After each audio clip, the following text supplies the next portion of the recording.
खुलुमबाय लोगोफोर, बर'नि रानि 2.0 चेनेलाव गोजोन फुंबिलिनि अननाय आरो सिबिनायखौ बयनिसिमबो जासिहरनाय जाबाय। दिनै 15 मार्च 2026 रबिबार बाराय। नोंथांमोना दिनैनि सानसेयारि फान्जामुथि फरायथिनाय भिडिअ'खौ नायनो गोसोब्ला जोबजासिम नायलांजोबबानो जाबाय आरो बेजों लोगोसे नोंथांमोना सोरबाफोर बर'नि रानि 2.0 चेनेलाव गोदानै फैदोंब्ला बर'नि रानि 2.0 चेनेलखौ साबस्क्राइब खालामना लाब्लानो जाबाय, जाहाथे जों जेब्ला सानफ्रोमबोनि सानसेयारि फान्जामुथि फरायथिनाय भिडिअ'खौ आपल'ड खालामो अब्ला नोंथांमोना थाबै नटिफिकेसनखौ मोनहैनो हायो। सरासनस्रायै ज्योतिष नोजोरजों मोन 12 राशिफ्रा दिनैनि सानाव गाहामैनो बारलांगोन। फै बिदिब्ला मोनथिना लादोनि मोन 12 राशिफ्रा दिनैनि सानाव बोरै बारलांगोन बेनि सोमोन्दै। गिबि राशि महरै मेष राशि। राशि बादियै दिनैनि सानाव मेष राशिफोरा थाबथानानै थानाय खामानिफोरखौ आबुं महर होनो हागोन। गथ' गथायनि थाखाय एसे एनै जेंना नुजाथिनो हागौ। नोंथांमोना दिनैनि सानाव गावबा गावनि खुगाखौ हमथाना बाथ्रा बुंनाया गोनांथि। खावसे सानखौ बोराय बुरैफोरजों खुसियै सम हगारहरनो हागोन। फरायसाफोरा आनजादनि थाखाय गोब्राबै नाजाथाबनाया गोनांथि। बिफाफोरनिफ्राय आबुं हेफाजाब मोननो हागोन। जखम जानाय जाथायनिफ्राय सांग्रां जानाया मोजां। मेष राशिफोरनि दिनैनि खाफाल गोनां अनजिमाया जादों 1 आरो 3 आरो खाफाल गोनां गाबा जादों गोजा। वृषभ राशि। राशि बादियै वृषभ राशिफोरनि थाखाय दिनैनि साना मुलाम्फा खालामनो हागोन। गथ' गथायजों सोमोन्दो थानाय जेंनाफोरा जोबस्रांगोन। राजखान्थियारि जेंनाजों सोमोन्दो थानाय खामानिफोराव आबुं महर मोनगोन। समाजारि खामानिफोराव सनमान मोननो हागोन। नखराव बिफानि आबुं हेफाजाब मोननो हागोन। थासारिया गाहामै बारलांगोन। मोजां साननायफोरा गोसोआव फैगोन। वृषभ राशिफोरनि खाफाल गोनां अनजिमाया जादों 6 आरो खाफाल गोनां गाबा जादों गुफुर। मिथुन राशि।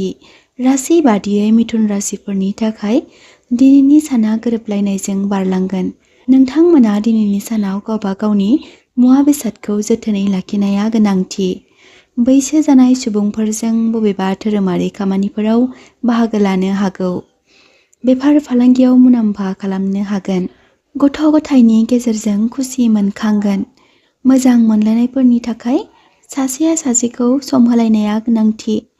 मिथुन राशिफोरनि दिनैनि खाफाल गोनां अनजिमाया जादों 5 आरो खाफाल गोनां गाबा जादों गोथां। कर्कट राशि। राशि बादियै कर्कट राशिफोरनि थाखाय दिनैनि साना मोजाङैनो बारलांगोन। दिनै नोंथांमोना खामानि बिथिङाव मोजां खौरां मोननो हागौ। नोंथांमोना दिनैनि सानाव मोजां खामानि मोननो हागोन। खस्थ'नि मोजां फिथाइ मोननो हागोन। गथ' गथायनि बिथिङाव खुसि मोनखांनो हागौ। कर्कट राशिफोरनि दिनैनि खाफाल गोनां अनजिमाया जादों 2 आरो खाफाल गोनां गाबा जादों गुफुर। सिंह राशि। राशि बादियै दिनै नोंथांमोननि थाखाय थासारिया गाब गोनां जानानै फैगोन। सुथुरफोरनि थाखाय सांग्रांथि थानाया मोजां। जुलि जानायफोरनि थाखाय मोजां। मोजां मोनलायनायाव मोजां सान। बहानिफ्रायबा मोजां अनथोब मोननो हागौ। नखर संसाराव गोजोनै बारलांगोन। सिंह राशिफोरनि दिनैनि खाफाल गोनां अनजिमाया जादों 1 आरो खाफाल गोनां गाबा जादों गोथां। कन्या राशि। राशि बादियै कन्या राशिफोरनि थाखाय दिनैनि साना गाब गोनां जानानै फैगोन। बेफार फालांगियाव मुलाम्फा मोननो हागोन। नखराव मोजां खामानिफ्रा मावफुंजानो हागौ, जेराव खरसा बांनो हागौ, नाथाय बेयाव नोंथांमोना मान सन्मान मोननो हागोन। बिमा बिफानि अनसायनाय मोननो हागोन। फरायसाफोरनि थाखाय सोलोंथाइ फारसे गोब्राबै नाजाथाबनाया गोनांथि। कन्या राशिफोरनि दिनैनि खाफाल गोनां अनजिमाया जादों 5 आरो खाफाल गोनां गाबा जादों गोथां। तुला राशि। राशि बादियै तुला राशिफोरनि थाखाय दिनैनि साना मोजाङै बारलांगोन। गोदान सोमोन्दोआ मुलाम्फा होगोन। नखराव अनज्लायनाय बांगोन। लांलाय लाबोलाय बिथिङाव बेसेबा गोबावनिफ्राय नांनानै थानाय जेंनाया जोबस्रांगोन। मोजां मोनलायनायफोरनि थाखाय मोजां सान। तुला राशिफोरनि खाफाल गोनां अनजिमाया जादों 6 आरो खाफाल गोनां गाबा जादों गलाब। वृश्चिक राशि। राशि बादियै नोंथांमोना दिनैनि थासारियाव लाभ खालामनो हागोन। सावस्रि बिथिङाव सांग्रां थानाया मोजां। नखराव सुखु गोजोनै सम हगारहरनो हागोन। जायखिजाया खामानि बिथिङाव सुथुरफोरा हेंथा सोमजिहोनो हागौ। बे बिथिङाव नोंथांमोना जेबो दुखु खालामनांगौनि गोनांथि गैया। वृश्चिक राशिफोरनि दिनैनि खाफालगोनां अनजिमाया जादों 9 आरो खाफालगोनां गाबा जादों मेरुन आरो गोमो। धनु राशि बादियै धनु राशिफोरनि थाखाय दिनैनि साना मोजाङैनो बारलांगोन। थासारियाव मुलाम्फा मोननो हागोन। जायखिजाया खामानि बिथिङाव जौगासारनाय मोननो हागोन। बेफार फालांगियाव मुलाम्फा खालामनो हागोन। नोंथांमोना दिनैनि सानाव रावखौबो मेगन मेसेबना फोथायनाया मोजां नङा। समाजारि खामानियाव बाहागो लानो खाबु मोनगोन। धनु राशिफोरनि दिनैनि खाफालगोनां अनजिमाया जादों 3 आरो खाफालगोनां गाबा जादों गोमो। मकर राशि बादियै दिनैनि सानाव मकर राशिफोरा मुलाम्फा मोननो हागोन।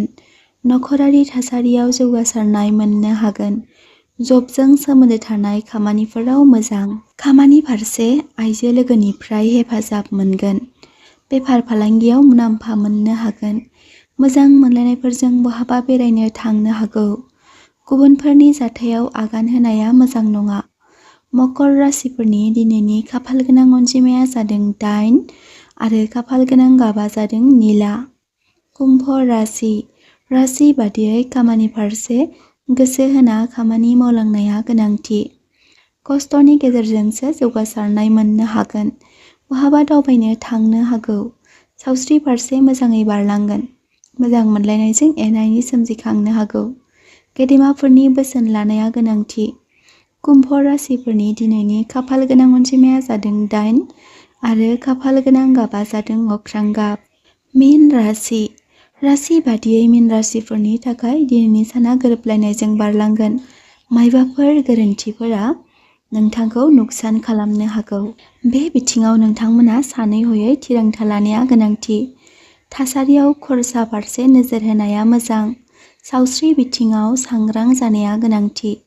मीन राशिफोरनि दिनैनि खाफालगोनां अनजिमाया जादों 7 आरो खाफालगोनां गाबा जादों गोमो।